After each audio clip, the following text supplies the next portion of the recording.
Hello and welcome to Eye on South Asia. I'm Bhavna Vanan. And I'm Sunil Hali. Each week we'll bring to you news, views, events, and all the latest happenings with South Asians living in North America. So Sunil, what are our latest top stories for this week?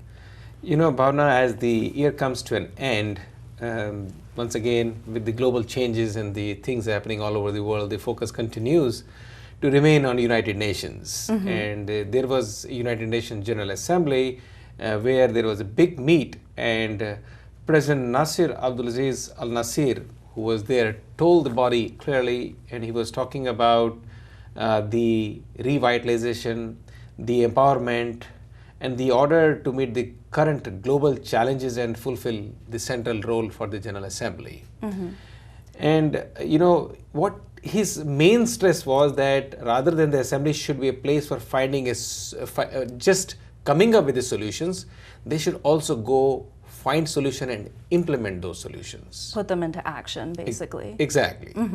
And he said during the debate, of course, when the representatives were there, he said the role of the General Assembly very clearly as the principal deliberative, representative policy-making organ of the United Nations. So he is so clear that we are not just a body, we're just not an institution, but we need to be part of action. Right. And basically, you know, responding to world events and what's going on around, you know, just that assembly and just being able to respond to that and reacting as well. Taking action, defining the action and taking the action. Right. And at the same time in the United Nations, once again, Mahatma Gandhi's magic was prevailing. It's so, you know, Bhavna, if you think about it, even after all these years, I think Mahatma Gandhi passed away in 1948. And it's almost like 63 years now. Right. And he is still so relevant. Exactly. They keep on talking about Mahatma Gandhi, whether you talk in India, you talk on Far East, you talk about it in Europe, you talk in South America or now America and United Nations. The Vice President of Brazil, Michael Temer, he said Mahatma Gandhi's ideals and vision hold well even today. Especially Gandhi's remarks that no culture will blossom if people could not connect to other cultures and appreciate them.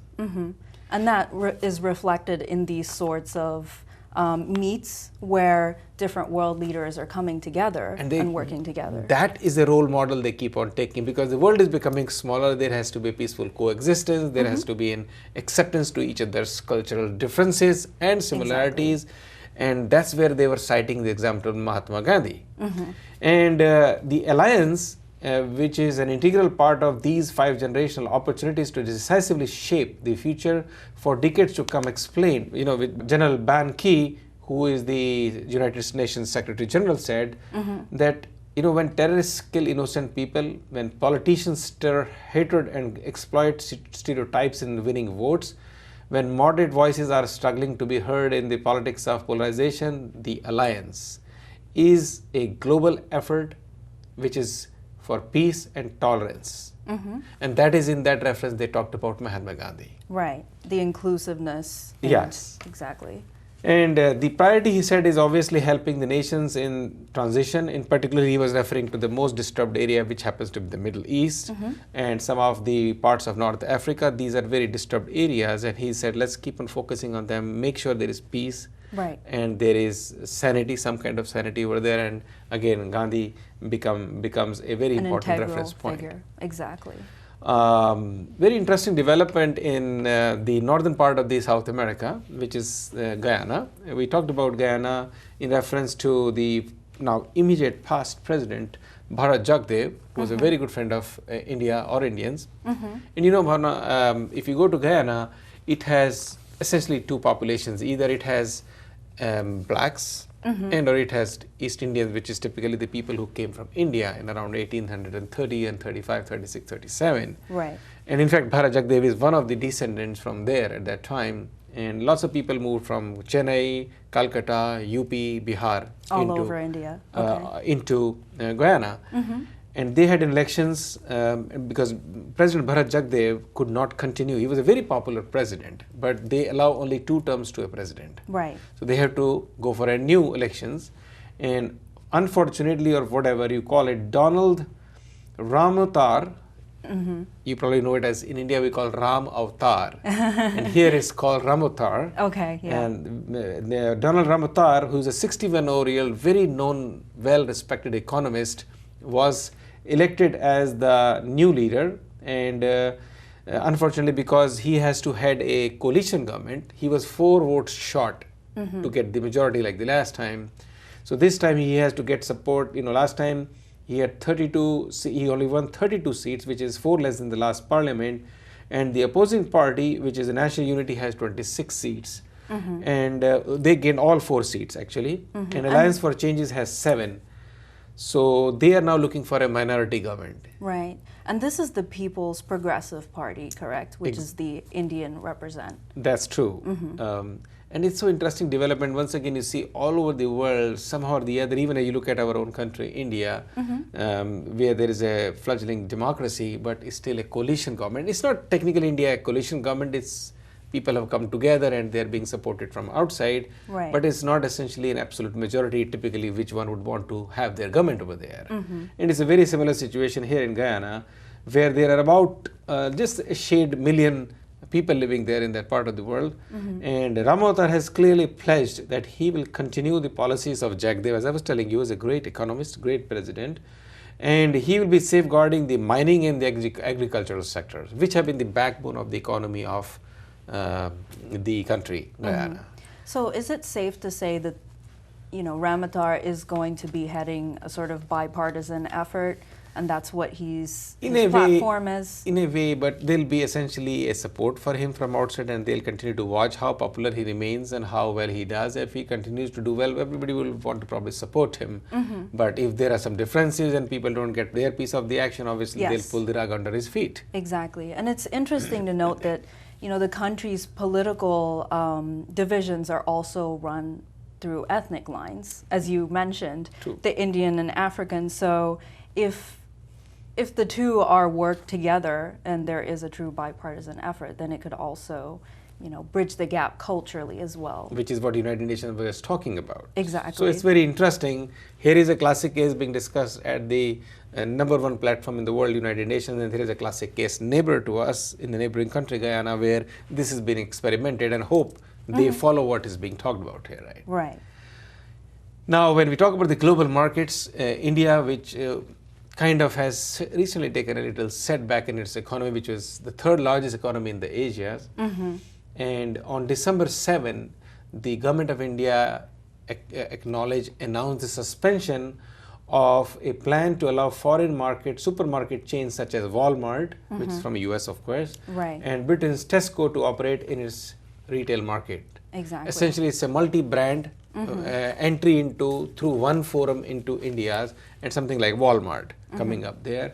But I was in India, I'll tell you, there was so much resistance to it. So much. Is there really? People, Okay. I mean, the opposition completely banned it. They refused to even come to the assembly and even participate in any kind of discussion. Even though, mind it, the government does not have to seek any vote in the parliament. Exactly. They don't need a vote for it. That can they allow these foreign giants to come into India? But it was something they made an announcement and bang on. It was. And it's starting from even just the public level, correct? Like with the small businesses and their inability to sustain themselves if such a giant multinational, multi-brand company comes in. But that is the face of the argument they were giving. The true fact is, if you really go into the analysis of it, the reason why which the Prime Minister of India invited this, they will all benefit from it. There was a talk about it. I was watching a TV show along with that, and the farmers who are right now selling their produce through the intermediaries are not getting the right returns for their goods. Right. If they were to go directly to a, something like what's coming into India, these big brands, they'll probably actually gain out of it. And serve as a supplier for them. And I think there was a commitment, minimum 30 or 40% of the product will be completely created out of India or sourced out of India. Okay. It's not that everything is coming from West into India and there are all Exactly. the flight of money coming out of it and everybody is going to be thrown into a jobless situation. It was purely politically mistimed effort. Okay. Honestly, it should not have been done the way it was introduced. It's such a big venture that India is taking a big giant step forward. There was no consensus. There was no discussion, there was no PR, there was nothing being done. One fine day they announced, bang on, we have an FDI investment coming into India. And it's actually affected, the Prime Minister's support even, and just his image. And reputation. Exactly. He has taken a real beating. Let me tell you, Dr. Singh has taken a real beating because this was clearly his initiative. And as being an economist, he felt this will bring the country's economy to the next level, dollar will gain. It was purely because of like I said, the timing.